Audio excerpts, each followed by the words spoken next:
Hello everybody, welcome back to the Nibiru channel. It is February 14th, 2017, and we're just trying to get some updates on what's going on in the Oroville, California area pertaining to the dam and the spillway breach.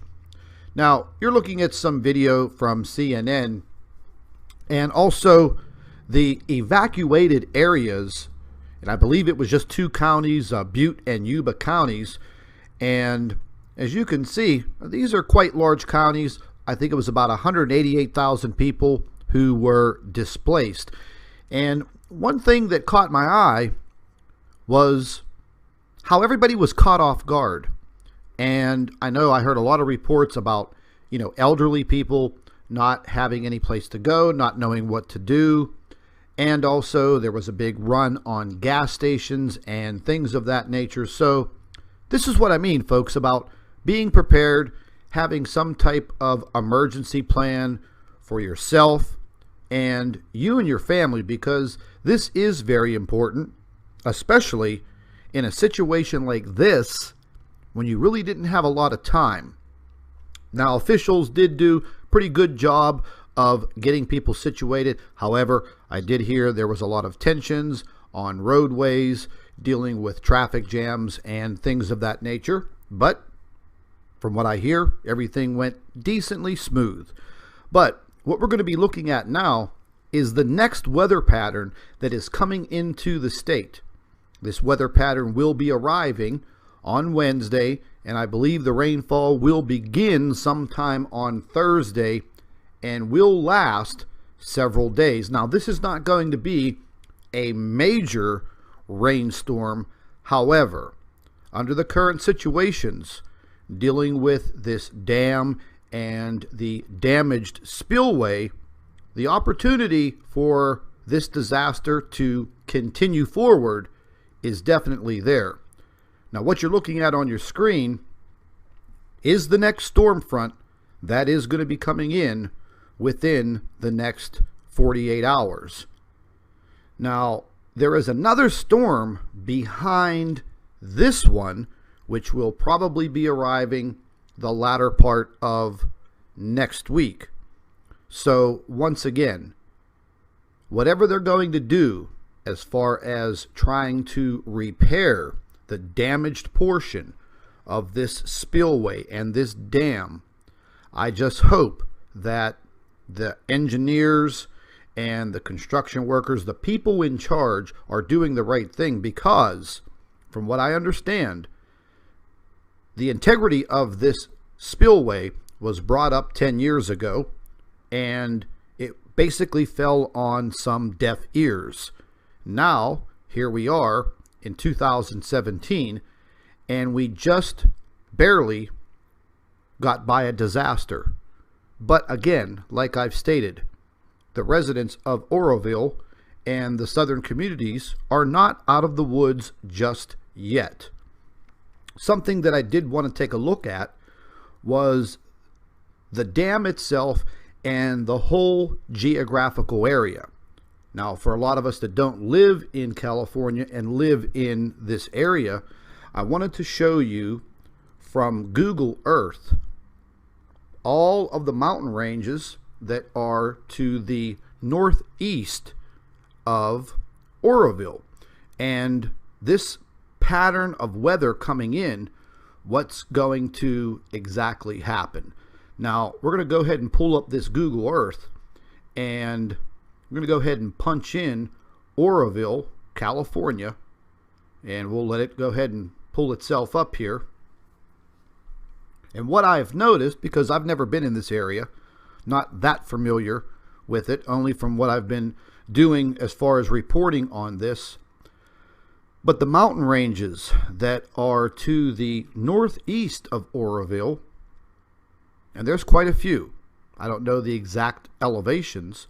However, the rain pattern, the weather pattern that's going to be coming in, a good bit of it is going to be just north of the Oroville area into these mountains. And this tributary runs all the way up through these mountains. And what I'm looking at is the rain runoff into the river that leads into Lake Oroville, and this will take several days for the rain runoff to complete itself. So what we're looking at is, once again, everyone to be on watch, paying attention to what's going on. Now, we're looking at the spillway of the dam that was damaged. And we're also looking at this spillway wall. And this is the main factor in what has happened. Now, I'm assuming that whenever they constructed this concrete wall, even though it's solid concrete, they just placed and built this on dirt, just regular ground. From what I'm understanding, no reinforcements or anything of that nature, because this lake has pretty much almost dried up at some points. It's never reached these levels, I think, in years and years. And from one article that I read, the water level was so low that there were archaeologists in there hunting for relics, and they found some.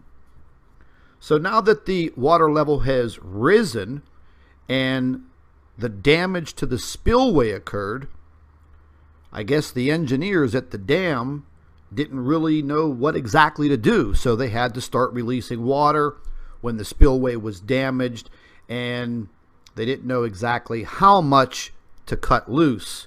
But the water started coming over this concrete barrier, and the big problem right now is trying to inspect the underlying erosion, because that wall was just built on dirt.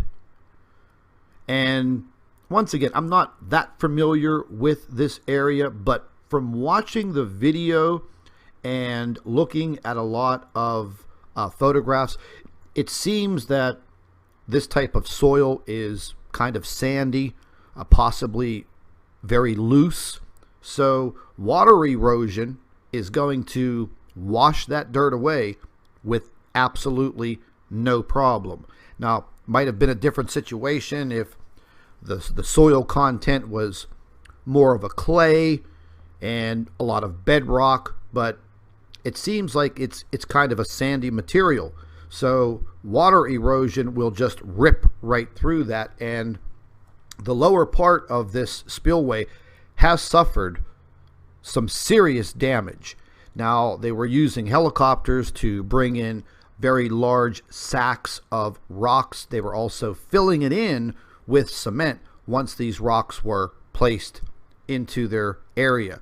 So, everyone in that area, please keep your eyes and your ears open. And if we hear any more updates or anything occurring, we will let you know. So please stay tuned to the Nibiru channel, and thank you for watching. I'd like to take this opportunity to introduce one of our new affiliate sponsors, Food for Liberty. And they provide the highest quality long-term food storage, water purification, and survival prepper supplies. All foods have a 25-year shelf life, certified non-GMO ingredients, and also a gluten-free option. Ladies and gentlemen, it is a very smart idea to have at least a 30-day supply of food and water in the case of any emergency. So there will be a link provided in the description box under this video for Food for Liberty.